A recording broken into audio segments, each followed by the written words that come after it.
Hello friends, स्वागत है आपका आपके अपने YouTube channel junior kid show में। दोस्तों, इस वीडियो में आज हम सीखेंगे कि हिंदी में बच्चों को मात्राएं कैसे सिखाई जाए।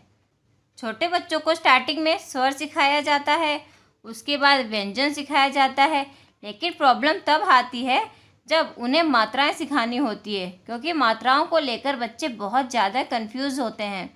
तो बच्चों को मात्राएं सिखाने के लिए मैं लाई हूँ आपके लिए बहुत ही आसान तरीका, जिससे आप अपने बच्चों को बहुत ही आसानी से मात्राओं के बारे में सिखा सकेंगे। जब हमारे बच्चे स्वर और व्यंजन लिखना अच्छी तरह से सीख जाएं और उनके छोटे छोटे बिना मात्रा के शब्द को पढ़ना सीख जाएं, उसके बाद ही हमें उन्हें मात्राओं का ज्ञान देना चाहिए। दोस्तों, जो हिंदी की मात्राएं होती है वो बेसिकली जो स्वर हैं उन्हीं का ही एक रूप होती हैं। तो हमें हमारे बच्चों को ये सिखाना है कि किस स्वर की मात्रा का चिन्ह किस तरह का होता है। सबसे पहले हमें हमारे बच्चों को स्वर की जो मात्राएं हैं उनसे इंट्रोड्यूस करवाना है। हमें उन्हें बताना है कि किस स्वर की मात्रा किस तरह से दिखती है, उसका क्या सिंबल होता है, क्या पैटर्न होता है। आप अगर चाहें तो इस तरह से बड़े बॉक्सेस वाली नोटबुक ला सकते हैं। वर्कशीट के रूप में यह नोटबुक बहुत ही हेल्पफुल रहती है। तो चलिए सबसे पहले हम बच्चों को इन स्वरों की मात्राओं के बारे में बताते हैं। हमें बच्चों को बताना है हमारा जो अ स्वर है उसकी कोई भी मात्रा नहीं होती है। अ के बाद आता है आ की जो मात्रा होती है वह इस तरह से होती है। छोटी ई की मात्रा होती है इस तरह से। बड़ी ई की मात्रा होती है यूं। छोटा ऊ, बड़ा ऊ, ए,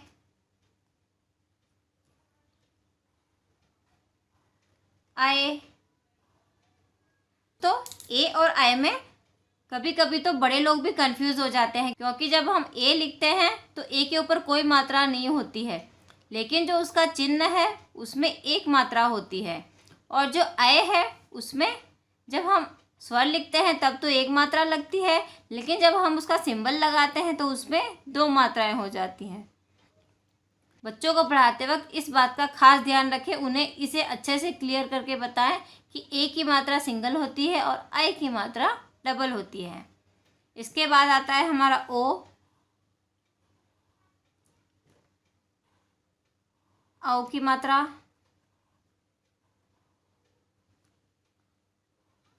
अंग की मात्रा और लास्ट में अह की मात्रा। इस तरह से हमें बच्चों को सबसे पहले जो मात्राओं के जो चिन्ह हैं उनके बारे में अच्छे से समझाना है। उसके बाद ही उन्हें मात्राओं के बारे में बताना है, शब्दों और मात्राओं को जोड़ना है। चलिए आगे कुछ और वर्कशीट देखते हैं। दोस्तों, जब आपका बच्चा मात्राएं पहचानना सीख जाए तो उसके बाद आप इस तरह की एक वर्कशीट बना सकते हैं, जिसमें आपको सिर्फ इस तरह से कुछ मात्राएं बनानी हैं। जैसे यह हो गई अ की मात्रा। अ की बेसिकली कोई मात्रा नहीं होती, इसलिए हमने एक लाइन बना दी है ताकि हम यहाँ पर कोई भी व्यंजन लिख सकें।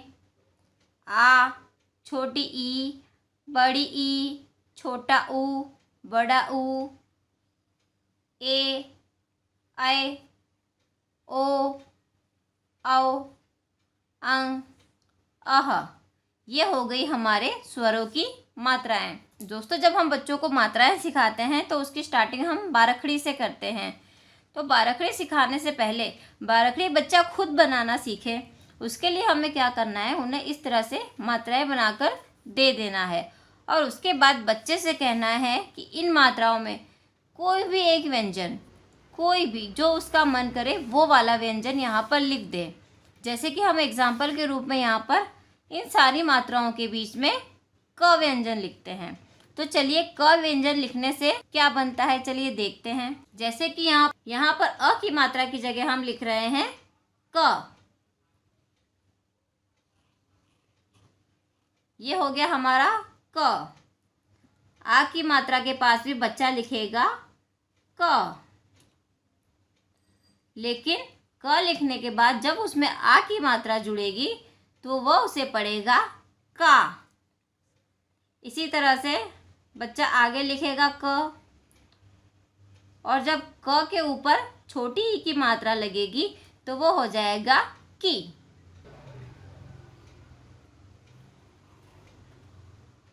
यहाँ पर जब बच्चा क लिखेगा तब हम उसे बताएंगे कि क पर इस तरह से बड़ी मात्रा लगने पर वह हो जाता है की। उसी तरह से ऊ की मात्रा पर जब बच्चा क लिखेगा तो वह हो जाएगा कु। और बड़े ऊ की मात्रा पर जब बच्चा क लिखेगा तो वह कहा जाएगा कू।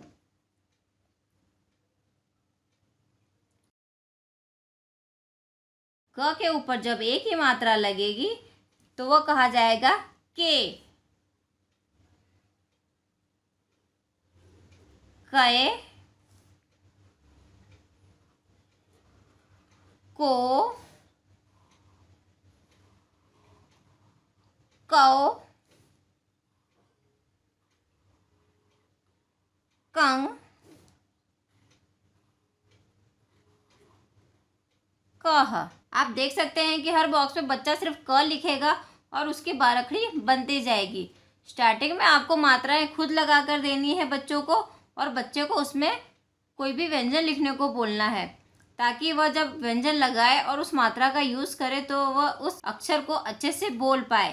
क, का, की, कू, कू, के, कै, को, कौ, कंग, कह। इस तरह से देखते ही देखते बच्चा मात्राओं को पहचानना सीख जाएगा। अब हमें इन मात्राओं को छोटे छोटे शब्दों के साथ यूज़ करना है। तो स्टार्टिंग में बच्चों को हम बहुत ही इजी शब्द देंगे जिससे बच्चा आसानी से उन्हें पढ़ सके। तो यहाँ पर मैंने अगली वर्कशीट ले ली है। यहाँ पर हमने बच्चों को अ, आ, ई, उ, ए, ऐ, ओ, औ, अं, अह इनकी मात्राएं सिंबल के साथ लिखकर दे दी है। अब हमें बच्चों से यह वाली मात्राएं इन शब्दों पर लगाने के लिए कहना है। यहाँ पर मैंने कुछ व्यंजन लिख दिए हैं जो बहुत ही इजी व्यंजन है। क, ल इस तरह से व्यंजन लिए हैं, और बाद में न। आप चाहें तो सेम व्यंजन भी ले सकती है, और अगर आप चाहें तो कुछ और इजी वर्ड बच्चों को बताने के लिए कुछ और व्यंजन भी ले सकती हैं।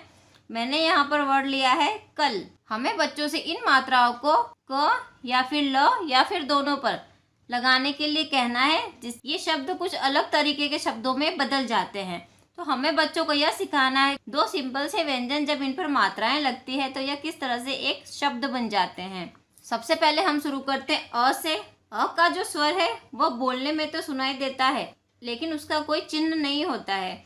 इसीलिए जैसे हम क, ल, तो क के अंदर भी अ समाया हुआ है और ल के अंदर भी अ समाया हुआ है, तो इसे हम पढ़ेंगे क, ल, कल। बच्चा इस शब्द को पढ़ेगा कल। इसी तरह से बच्चा इन्हीं दोनों व्यंजनों से एक नया शब्द बनाएगा आ की मात्रा लगाकर।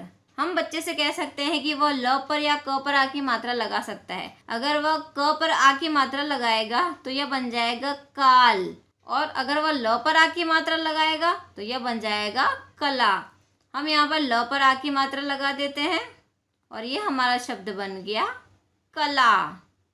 आप देख रहे हैं कि किस तरह से इस छोटे से एक जैसे दिखने वाले अक्षर अलग अलग मात्राओं के लगने से अलग अलग अर्थों में बदल जाते हैं। अब हमारी अगली मात्रा है छोटी ई। अगर हम छोटी ई की मात्रा को क पर लगा दें और आ की मात्रा को ल पर लगा दें तो बच्चा इसे पढ़ेगा किला। इसी तरह से बड़ी की मात्रा हम ल पर लगा दें तो यह बन जाएगी कली। कली, कली। इसके बाद आता है ऊ। बच्चा जब क पर छोटे ऊ की मात्रा लगाएगा तो वह बन जाएगा कुल। इसी तरह से क पर बड़े ऊ की मात्रा लगने से यह बन जाएगा कु, और इसे हम पढ़ेंगे कुल। इसी तरह से क पर ए की मात्रा लगने से ये हो जाएगा के, और ल पर आ की मात्रा लगा देंगे तो यह बन जाएगा केला। इसी तरह से न पर ऐ की मात्रा लगाने से नए और आ, नैना। ओ, न पर ओ की मात्रा लगेगी तो ये हो जाएगा नोक। इसी तरह से न पर इसी तरह से न पर औ की मात्रा और क पर आ की मात्रा लगाकर हम इसे बना देंगे नौका। इसी तरह से अंग की मात्रा लगाने से नद बन जाएगा नंद, और अह की मात्रा लगाने से नम बन जाएगा नमः। तो देखा दोस्तों आपने, इसी तरह से आप बहुत ही आसानी से अपने बच्चों को मात्राएं लगाना, उन्हें बोलना और उन्हें पहचानना सिखा सकते हैं। तो कैसा लगा आपको हमारा वीडियो ज़रूर बताइएगा। हमारे अगले वीडियो में मिलते हैं, तब तक के लिए नमस्कार।